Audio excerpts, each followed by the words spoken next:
Crystal Charter, Daughter of the Red Seal. Chapter 28. Dawn kissed the sky with a fiery touch of the god so loved in Camulus. The heavens and the ground burned with matching colours. Cool black night being driven away in the face of another scorching day. The trek across the barren waste started early. 2 artificers, 3 warriors, and 2 human guards accompanied Maebe, trailing in a quiet line.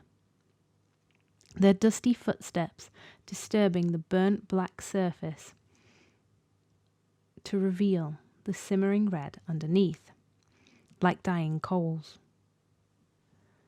Maebe was wrapped in layers of light fabric to keep the dust from her face and hair. Loose, thin trousers with a calico pattern were tucked into light ankle boots as she held a tall ashwood walking stick. She kept her water skin tied to her belt, her dagger at the base of her spine, and her necklace pouch hidden away under her clay-coloured shirt. Dark dust caked everyone's clothing in the waste, even with the witches at the front of the line repelling the largest clouds. The pack beast, a stoneback ankylo, held their bags. The scaly creature waddled close to the ground on its 4 stumpy legs, following its artificer master. It demanded scratches behind its twitching ears from anybody close by, and rewarded them with an excited lick from a mouth full of yellowish slobber. Charred landscape was unavoidable. Long, loping hills added a varying angle to their hike, but the view of black-red rocks interspersed with crispy plants and dry, wiry trees never changed. At a sweeping glance, the waste seemed undisturbed by life. Several hours away from the city, Maebe noticed the lizards crawling from under sandy rocks, leaving secret paths of tiny red prints from their feet. Arachnes, desert spiders the size of a cauldron, lurked in crevices waiting for unsuspecting prey to wander past. Their fire eyes glowed within the depths of their lairs.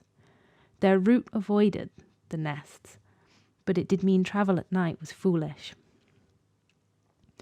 During the burning light, black silk shimmered as it coated the ground ahead of dens, warning Maebe's group if any arachnis lurked nearby. Stepping too close could result in a venomous bite on their legs, ending with being paralyzed for several days. The gorge was a 2-day hike from Camulus. They were expected to arrive the following evening and leave after the blood offering. No sightseeing, no loitering, no business. It had always been the same. Make the offering and make for home. When dusk began to tint the horizon, the camp was erected by the artificers, complete with brass wards to keep the night creatures away, set at a perimeter. The warrior witches would take shifts guarding through the night, and the humans would rest in tents either side of Maebe's. Maebe vanished inside her tent as soon as it was prepared, without a backward glance. She had no interest in the devices raised around the camp, or her companion's stories.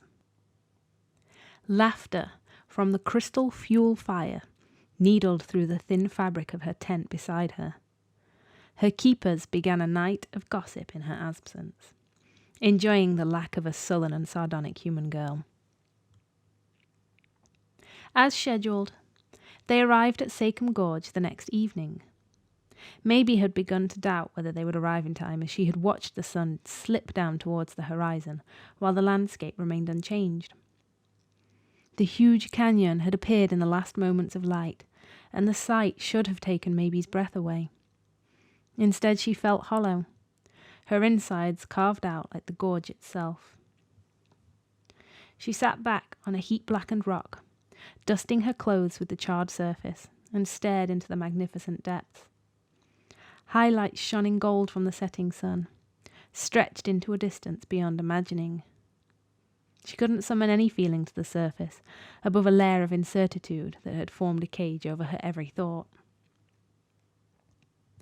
"Miss Sumine," a questioning voice rang behind her. She turned to face a strange witch with dark brown, soulless eyes and heat-beaten skin, who looked to be near his middle years. Well over 200 then, she thought. He stood with his spine straight and proud. A version of the Green Kingdom's military uniform fit him perfectly, redesigned for the brutal heat of South Nemain. It still had a high collar and a belted jacket, but it was constructed of lighter material. His neat pointed hat cast his silhouette at an intimidating height. "Yes," she responded to his question, pulling her face scarf down in the absence of a choking breeze. The artificers stood at ease behind the newcomer. The others took it as their cue to relax. Arg and Fron peered curiously into the crevice that the witch had appeared from. "Many apologies on the sudden death of your father, miss. It's a pleasure to see you again, though." He smiled after he spoke, wrinkling his cheeks but never meeting his eyes. "Sorry, who are you?" Maebe questioned the insincere witch. "Apologies. I am Comage Ophis. I was assigned as your protector once, many years ago now. You were little more than a child, if I recall." He crooned, dropping into a deep bow, his soft voice carried between the burnt rock formations surrounding them. "I'm afraid I don't remember you," she offered him with a judgmental tone.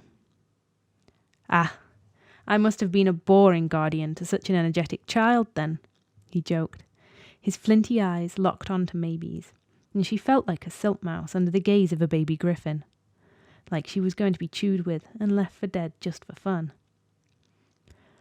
"Let us head into the canyon, shall we? You can take rest and refreshment, then be on your way again early in the morning. Best for both of us, I should think." He turned to lead the way between two towering rocks, vanishing behind them, and followed by the artificers, who gave him small nods and muttered formal greetings. They trod carefully down the steep steps. When the light became too dim in the depths of the gorge, each witch summoned a light in a different form. Arg and Fron stood close to her as the artificers produced crystal-powered lamps, and the warriors created orbs of light to float above them. By the time full dark conquered the land, they reached the bottom of the gorge. Led by Comage Ophis into a red-fronted cave carved deep into the canyon hills. A shudder ran through Maebe's body as she crossed the threshold. Looking up at the entrance, she saw it was guarded by what looked like two blue kyanite crystals. Whatever magic she had just passed, it had more effect on her than the throne room of the palace ever had. Past the entrance, the tunnels lost their natural formation, created by life within the canyon, and became clinically carved red hallways of rock untouched by the sun. No charred black surfaces, no carvings or tapestries, but pure simplicity. War witches would flaunt weapons and battle wounds, but their buildings usually lacked beauty and art.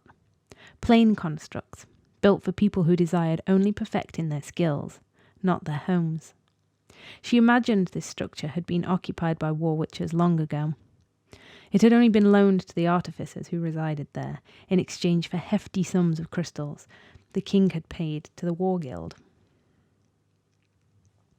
Maebe's history lessons had taught her that the earliest Sumines hadn't always travelled to the depths of Nemain for their ancient kings. After the witch wars, the first of the Sumines offered blood in Elpis on the ocean. The area was later constructed into the docks, and once relations had been set up in Nemain, the Red Seal fleet allowed tradition to be mixed in with business. A small cut that Maebe would inflict on her hand would be offered as a blessing from the king, delivered by a family who represented their homeland and had proved their loyalty to their liege in those early years. In return for the blessing from the king and peace between humans and witches, Maebe would collect the king's burden. Maebe's loyalty was tested by being forbidden to open the crates containing the burden.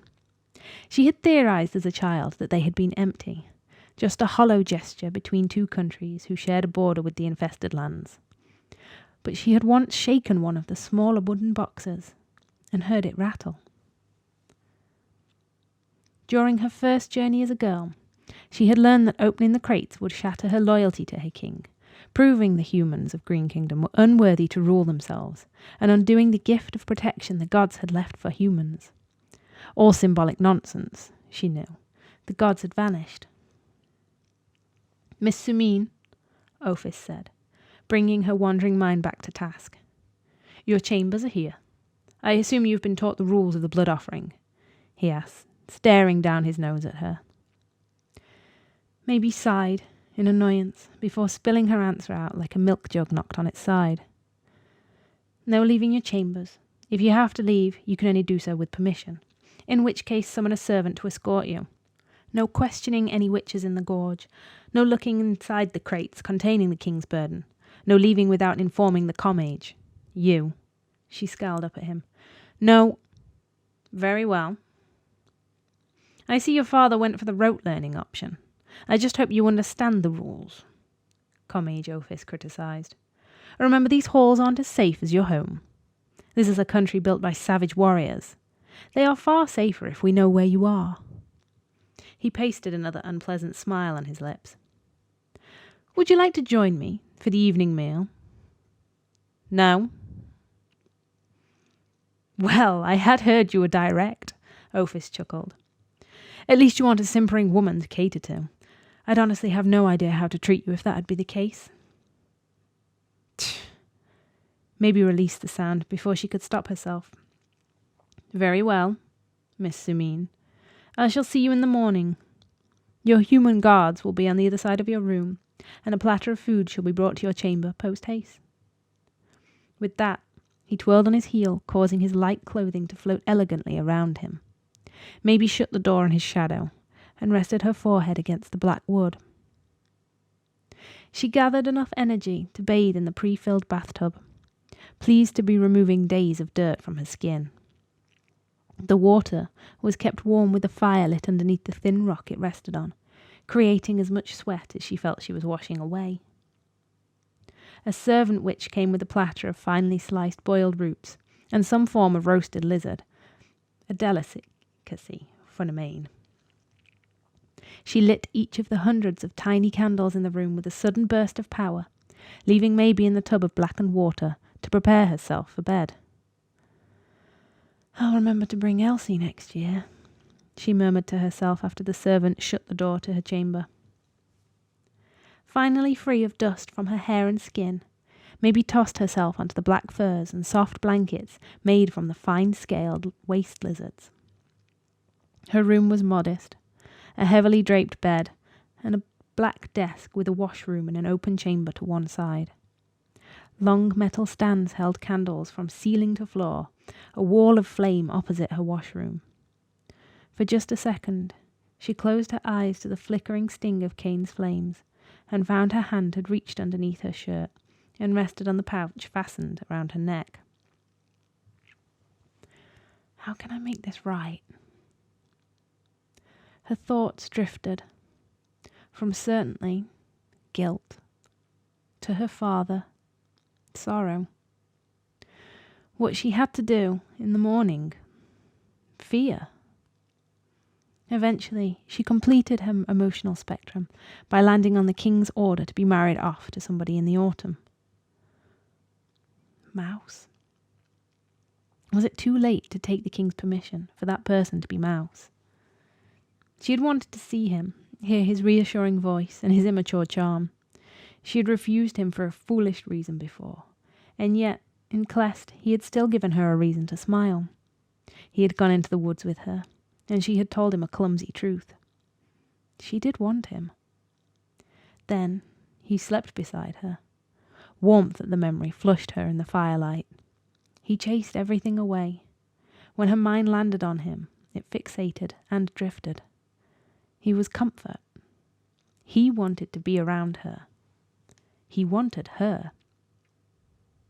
Her loose fingertips slipped lower, brushing her navel and slipping between the sensitive skin at her hip bone and the band of her loose nightwear. Teeth grazed her bottom lip, neck arched slightly, with anticipation she was savouring.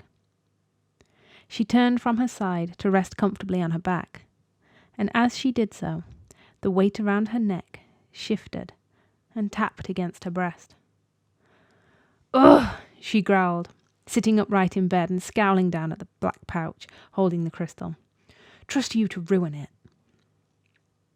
Glistening light shone on her skin from the heat of the candles still dancing around her chamber. It would take forever to blow them all out. The thought of another sleepless night plagued with heat from all those tiny flames was too much. Fresh air and privacy presented the first glimmer of motivation she had felt in weeks of hiding herself in a tiny cabin. The door swung inward at her touch, and she peeked her head out into the corridor to see if it was empty. A draught swept in. Goose prickles spotted her damp skin at the sudden chill. She rummaged through her pack to find something dark to sneak through the halls in. Only one item would cover her fully. Certainly his cloak. She buckled her dagger around her waist, muttering complaints to herself as she worked the small catches. "It's not safe in the halls, Miss Sumine," mocking Comage Ophis' tone. "Well, I have magical blades. See if I can't protect myself against some stupid arachnes. They're only knee-high." She used her practiced impression of Neris.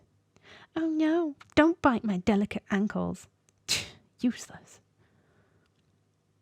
She swung the door open again, letting the cold air of the night prickle her skin before wrapping in the dark fabric of Certainly's untouched cloak. She had every intention of following the route Comage Ophis had shown her to the main entrance of the maze. Just a taste of clear night air, a cold breeze that hadn't been trapped underground for centuries, and a glimpse at the stars to clear her head. A moment alone, and away from the eyes of men who needed to be aware of her location at all times. At the first crystal-lit turn, she knew to turn left. She peeked her head to see if the corridor was deserted before stepping out. It was empty, so she placed one foot forward and was struck with a strange sensation. The chain around her neck was pulling her, tugging her right. "Cert?" she questioned in the dark, heartbeat stumbling over the name. Silence answered her, but the pull at her neck remained. Against every instinct, she followed the crystal, knowing it was pulling her towards something. If it was something to undo what she had done, something to get Certainly back. Again at the next junction, she clasped the crystal in the hidden pouch, and again it throbbed when she turned left. On and on through the maze of red rock tunnels lit with brass artificer lanterns at each corner. She felt herself pulled faster, further. A glance back and a sigh of annoyance as she realized she couldn't remember the way. Still, the crystal pulsed in one hand, and the other brushed across the coarse sandstone of the cave walls. Light bloomed in the distance of the tunnel. She was following the pulling until it stopped. "Useless piece of..." she mumbled, before stepping into the chamber ahead of her. Out of the darkness of scarcely lit tunnels, she flinched at the bright lights around her. A balustrade formed an arch just ahead of her, carved from the rough stone of the cavern. It looked like a viewing platform. The tip of the largest crystal she had ever seen shone wickedly in front of her. She had to peer over the edge to see the base of the huge crystal. Its size was unfathomable. As tall as the magical front doors at the Artificer Guild, and as sharp as the point of a stiletto blade. A wide cavern sheltered it, with one entrance on the ground and a selection of strange artificer devices lining the lower parts of the wall. The depths of the crystal looked to be clear, almost glowing with inner iridescence. An abundant structure left tiny gem growths at the base of the massive point in front of her. Opaque shadows darkened the core, blurred out by clouded impurities that had formed around the contamination. The surface looked to be ruddy and smeared, as though it had been dragged through sludge by some giant who had half-heartedly tried to wipe it clean after. She couldn't tell what colour it was supposed to be. She had studied the growth of crystals at some depth, So whilst it was surprising to see a crystal of this size growing outside of the crystal mines in Clest, it wasn't impossible. Even in the mines, she was fairly certain that they'd harvest any crystal before it could grow to this extent. Even a quarter of the size would have been sold for a fortune, and would have taken a team of witches to charge it with some kind of use. Crystallization would take form on any rough surface in the mines. But to grow this, it must have taken centuries, and a good supply of magical salts to nurture it. Guess that's why the Artificer Witches moved here, she thought. Muted voices echoed from the bottom of the chamber, and Maebe dived behind the half cover of the balustrade. Glimpses of 2 witches, marked by their hats, walked into her view. Sounds of them chatting to themselves drifted around her. She shifted onto all fours, careful not to crunch the sandstone under her light boots, and watched them walk across the huge chamber. Commarge said they can take an extra barrel tomorrow. Order's been given that we're supplying north now as well. Echoes of the first witch drifted up in snatches that made sense when Maebe focused on the words. That means double, right? How, They passed the crystal without even sparing a glimpse for the magnificent creation, and walked behind it, out of Maebe's eyeline. Shit, she cursed to herself. I need to go. Just as the thought whispered through her brain, a muted wail sounded from below. Maebe scrambled along the stone, peeking through the gaps to find a spot she could see through. At the farthest edge, face pressed between 2 pillars, she saw the witches opening a room. A cell. Metal bars clanged as the door slid along the floor. One witch magicked a catch over it to hold it open. Inside, cowering humans in filthy clothes, avoiding the gazes of the witches holding the keys. Which one? Said the first pointed figure.